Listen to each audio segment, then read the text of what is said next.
Welcome to the world's first Straight Talk Solarcast. This is your go-to podcast for answers about solar. Brought to you by Solar Harmonics in Northern California, who invite their customers to own their energy by purchasing a solar panel system for their home, business, or farm. Each episode, we discuss questions facing people making the decision to go solar. The solutions to your questions are given to you straight by one of the leading experts in the solar industry, Jamie Duran, president of Solar Harmonics. Feel free to search our library for answers to questions that you're facing when considering solar. And now, here's Adam Duran, our host with the questions, and Jamie Duran, our solar expert with Straight Talk Solarcast. Hello, Jamie. Hello, Adam. How's everything in the land of solar this week? Very good. The sun is starting to come out. We're almost in spring, so lots of people are looking at their solar and going, oh boy, either something's wrong, I need to add more, I need to add a battery, I don't have solar, and summer is coming soon. And, you know, anyway, so tons of activity, tons of things happening. One of the big happenings this week was more talk about the Inflation Reduction Act. And lots of, most of the money's already been spent. So it's, but right now, the federal government has cut off all funds to lots of renewable energy projects that are already in place. And so, if you're a contractor and you're in the middle of, say, a air conditioning switch out to a heat pump system, and then the money just, sorry, we can't pay you anymore until it gets released. That's not any fun, but it's the way it goes. And so I read an article on Yahoo News about where did all this money go? And it's like $700 something billion and like $680 something billion already been spent. Wow. But there is a website from a nonprofit called GRIST, GRIST.org. And it's an accountability website where you can put in your zip code and you can see where the funds have gone. If your area has received any funds from the Inflation Reduction Act. And really? So, I put in your zip code and guess how much your area got. I would imagine it's 0.0. Very good. Yes. You hit it. But nice. The town that's right across the way from you does have an airport, and that airport seems to be falling apart because they received a ton of money from the Inflation Reduction Act. So what? Yep.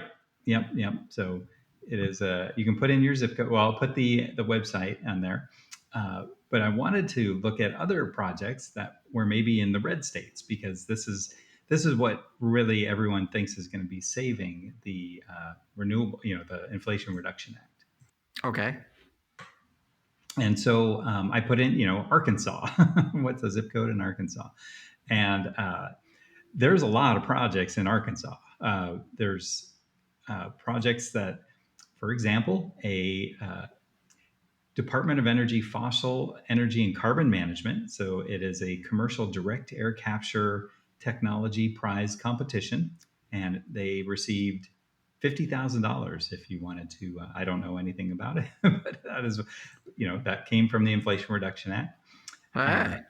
Delta Regional Authority has a bid out there for $843,000, and that's in Jefferson County, Arkansas. So it's kind of interesting because it seems to be there's lots of money that's out there, and this is pretty interesting because you can actually see where the money is out, and potentially, if you're a company that's in that area, you could bid on it because everything's got to go through the General Accounting Office, and there's a whole big step. So it's a whole big thing. But airport infrastructure grants to improve the airport, and that's what I saw that was near your area, and my area had a 0.0 as well. So feel good. You're doing good. Yeah. But yeah, it's actually the Bay Area is chock full of projects. So there's tons and tons in the peninsula of San Francisco and Modesto and Tracy and all over. And Concord has tons of them. Even Antioch has them. So Very interesting. It's pretty interesting. So um, environmental remediation in Pittsburgh, $444,000. So pretty interesting. Um, and I encourage anyone who's listening out there, go. I'll put the website in the show notes. Go to Sure. the website and put in your area, and you can see how much money has been allocated for the Inflation Reduction Act that seems to qualify. And there's all kinds of types of, and you could see if these are transportation related, which is our favorite, the bullet train that eventually Mm-hmm. will get there. Clean energy building and manufacturing, clean water, environmental remediation, and the big one, other. So it's you can And you don't know where this money it goes into contractors' hands. I mean, we don't know, right? Every so project's probably different. every project looks to be different. I'm just going to click on one of them, one in Mm. Stockton here, and this one is for more fossil energy and carbon management. 45,221,386 for clean energy building and manufacturing. So this is carbon storage validation and testing. So if you What? have a carbon storage I know. validation and testing I business, understand the English words as you said them, yep. but what? I mean, is it you're going to build a giant sponge? Carbon storage? Oh I am boy! not an expert in all of this, but it Oh is my god! so.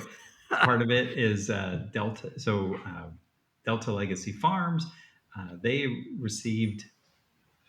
They're going to purchase and install solar photovoltaic in Stockton, California, to Hey. produce 2,189,000 kilowatt hours. So it looks like a solar farm, Aha. and they're getting some Inflation Reduction Act spending, but $1 million they're getting for that. So very interesting, very interesting. But $45 million for Stockton, that is staggering.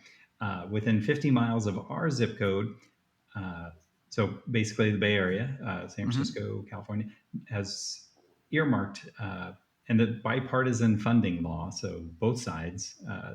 There's 73 projects, $991 billion. That can't be right. $991 million. Sorry, Okay. billion. But yeah, nearly $1 trillion. No, nearly $1 billion that's been invested from the federal government to these projects. So pretty interesting and pretty fun to kind of go through this and see what else is out there. But Wow. yeah, very interesting. But so let's just say you have like that farm that I was talking about. Mm-hmm. More than likely, a solar company went to this Delta farm and said we can get funding from the United States Department of Agriculture through the uh, Rural Energy the something program, Wait, what? agricultural program, Okay. and it's called REAP, REAP, and they do provide funds, either matching or they provide loan assistance to farms to get funding for a solar project. So this one looks like a Hmm. pretty big solar project that somebody was able to secure, and that's always exciting. But yeah.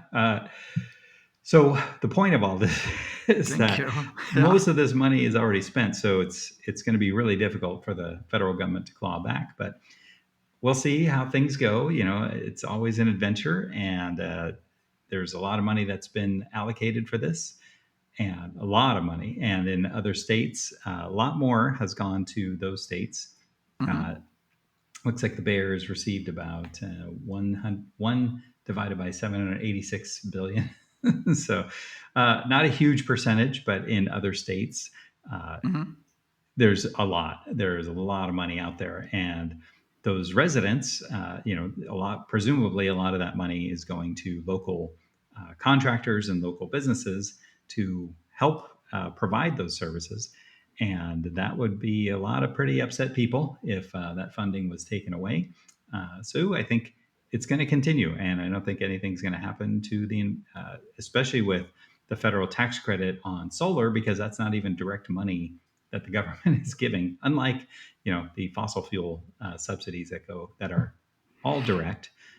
direct funding and direct grants. I think $3 billion a year or something to that effect. Like that wouldn't even move that wouldn't even move the decimal on their balance sheet. But in any event, so it's it is interesting, but I do think that nothing's going to happen with the Inflation Reduction Act. Solar tax credit's going to continue, and I do think it will be expanded into 10% bonus tax credit if you can use the at least 41% domestic content on your solar project. And labor is not included for some reason because that would be all domestic. But if the roof mounts or if you're using a ground mount, all of that steel, aluminum, and then the solar panels or the solar inverters, all the wiring and everything, if that is made in the U.S., then potentially you don't need a full U.S.-made system to qualify for that bonus 10%. And it makes a big difference too. Plus, so if you have 40% tax credit on a solar panel system, and then you still have the depreciation expense, federal and state, that can be upwards of like 65% of the project getting paid for through incentives. And so the break-even time on non-export systems, so meaning that they're not sending any power back to the utility for for any kind of credit, they don't need to use the prevailing wage, which is kind of an artificial inflation of the solar project. But in any event, so if, let's just say, somebody's business is using $10,000 a month in electricity, and we put up solar to get rid of $6,000, still going to be the most expensive parts of the day, and we just don't have space in a lot of cases to get rid of the $10,000. Those would be a prime candidate for this kind of program. And so the break-even time is 2 to 3 years on these now. Wow. So it's not bad. A great time to go solar, and very good time if you're getting one of these Inflation Reduction Act grants. So pretty good, pretty exciting, and they try to shut it down, but it just keeps coming back. It's like the solar Terminator. Just can't do anything to kill it. Thanks to PG&E for sure. Yep. Boy. Keep increasing prices. So. Wait, and we what? keep using electricity, so it's never going to stop. So, but yep, I'll post that website in the show notes, and then everyone can check out how much their area is getting from the Inflation Reduction Act. Hopefully, it's more than where we are. We can wrap it up there. It probably is. Okay, we're going to wrap it up there. Thank you for taking another few minutes out of your week to learn a little bit more about solar. Jamie's been doing this podcast for years and years. Oh my gosh. It's coming up on, 8 years. Wow. It's gone by very quickly, I got to tell you. So if you have a question for Jamie for an upcoming episode, you can go to our Facebook page, Straight Talk Solarcast, send us a message through there. And if you would be so kind as to wherever you got this podcast to give us a 5-star review, that would also be greatly appreciated. Please help us get to 100 reviews by the end of the month. You have 2 days. And if you have a friend considering going solar, this would be an excellent podcast to refer them to because it will save them thousands upon thousands of dollars over the life of their system. What better friend is there than that? We always ask. I don't know. Until next time, everyone. See you. That's all for now. Thank you for listening to this episode of Straight Talk Solarcast with solar expert Jamie Duran. Join us each week for more answers to your solar questions. Speaking of questions, got some? Email us at solarcast@solarharmonics.com and we'll be sure to give you an answer in an upcoming episode. This episode of Straight Talk Solarcast is brought to you by Solar Harmonics, the leading solar energy developer in Northern California, who invite you to own your energy. Visit them on the web at www.solarharmonics.com.